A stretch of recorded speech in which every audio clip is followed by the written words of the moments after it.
So BOLT. And so if you're struggling with any part of your trading, I strongly recommend building some kind of acronym around that part of your trading so you can think about it systematically, because the systematic traders are the ones that beat the non-systematic traders, right? Trading is a process, it's a repeatable system, it's something you want to approach in the same way every single day to get the highest amount of results. So once you combine a repeatable system with order flow and key levels, it's as if by magic your psychology won't affect you. So your psychology is a function of poor technicals. I'm going to write that down just so you can see. Right, so psychology issues. Psychology issues are a function of poorly defined technicals. Right? So however you spell that, technicals, right? So your psychology is down to not having a proper strategy, basically, right? That's all it comes down to. So when you're looking at breakouts specifically, what you want to look for is a break. That's the first thing. Break. And so we had a break above this level. So this is where on school I started to pay attention. So we had a break above here, and I started to pay attention. So that's the first thing, right? So first we've had a break. Now, after you've had a break, you want to see an optimal retest. And so I get a lot of questions about what do I mean by an optimal retest? This is the O. So break, optimal retest. So for me to see an optimal retest, I'm typically looking at one or two things. I'd like to see at least one tap into my zone. So this here is the optimal retest. So this is step one, the break. So let's label that. Here's step one. This is the break. Now, to see the optimal retest, right? For me, this entire region here would be the optimal retest. Now, why is that the optimal retest? So there's two things that make a break, and there's two things that make an optimal retest. For me to see a break, I would ideally want to see a candle closure. I want to see a candle closure outside of my zone. Whether it's bearish or bullish, I'd like to see a candle closure.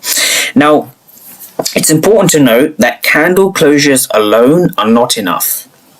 You cannot trade price by trying to predict candles, right? If you're predicting candles, you're guessing and gambling. What you want to do is move away from that, and you want to start reading the market for what it is.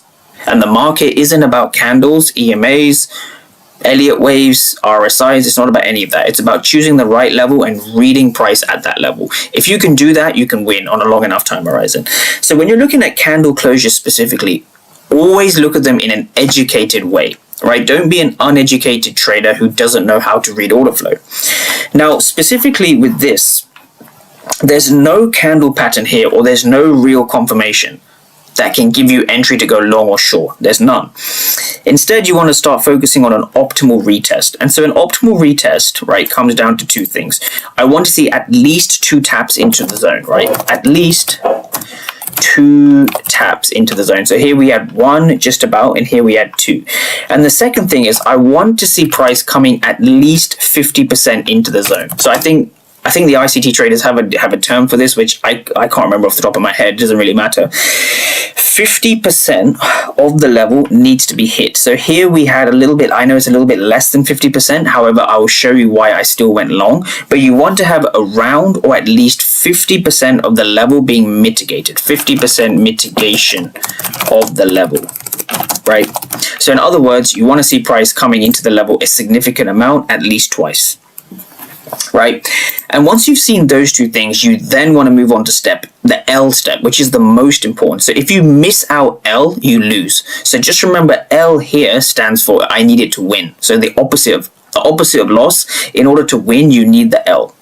So what L stands for is liquidity absorption. And so this is one of the most interesting things, right? So I know the word liquidity is used a lot in the space, right? So many traders will refer to liquidity: previous day highs, previous day lows, previous week highs, previous week lows, monthly highs, monthly lows, session highs, session lows.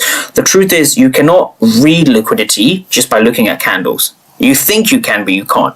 And the way I like to think about it is that with liquidity, or with the markets in general, you need an edge beyond most. So for example, if 90% of traders are looking at the previous day high or the previous day low or whatever it is, if 90% of traders are focusing on session highs and session lows, then why would you focus on it? Not because those are necessarily bad concepts or they don't work. Sure, they can be of use. But if you're looking to enter, so this video is specifically on entries. I'm using the Bolt breakout blueprint, right? The Bolt breakout blueprint is typically on your execution time frame. So for me, that's going to be the 1 minute time frame. It does apply to the 3 minute time frame, the 5 minute time frame. And it does apply to any market that you look at, right? You cannot read liquidity or observe liquidity without using footprint charts, ever. Okay, so what liquidity absorption really stands for is this part here. So this is the first tap into the zone. This is that first little wick going into the zone like this. So let's break this one down. So